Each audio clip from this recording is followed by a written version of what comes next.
Hello मित्रों, myself Manish. Currently I am here stellar gallery. Stellar gallery में आज बात करेंगे हम luminosity, rotation and star property. Luminosity and rotation star properties. तो ल्यूमिनिसिटी वो क्या है? ल्यूमिनिसिटी है वो स्टार में से एक सेकंड में उत्सर्जित ऊर्जा या रोशनी को हम एक ल्यूमिनिसिटी बोलते हैं। ये तारे की जो चमक ये दर्शाता है कि तारा कितना चमकदार है। और ल्यूमिनिसिटी वॉट्स में मापा जाता है। ल्यूमिनिसिटी है वो मुख्य दो चीज़ों पर निर्भर करती है, तारे का टेम्परेचर और तारे के जो त्रिज्या है उस पर निर्भर करती है।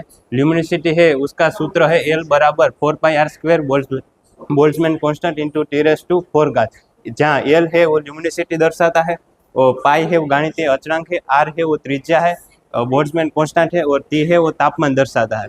ये ग्राफ में सूर्य की है वो उम्र के साथ उसका जो ल्यूमिनिसिटी है, त्रिज्या है और टेम्परेचर में जो बदलाव दिखाई गई है, जो टेम्परेचर है और जो रेडियस ल्यूमिनिसिटी और रेडियस है वो समय के साथ बदलता है, और जो टेम्परेचर है वो उसमें थोड़ा सा बदलाव आता है। और यहाँ पे है स्टार का रोटेशन बताया गया है।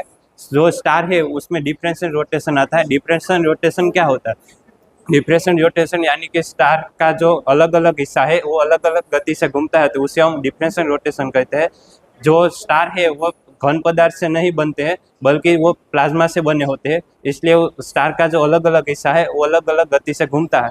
जैसे मध्य भूमध्य रेखा है उसमें 25 डेज लगते हैं, मध्य अक्षांश है उसमें 28 डेज लगते हैं, और ध्रुवीय क्षेत्र में 35 डेज लगते हैं। जो डिफरेंशियल रोटेशन है उसका प्रभाव है चुंबकीय क्षेत्र है, सोलर फ्लेयर्स है, सनस्पॉट है, उसमें प्रभाव डालता है।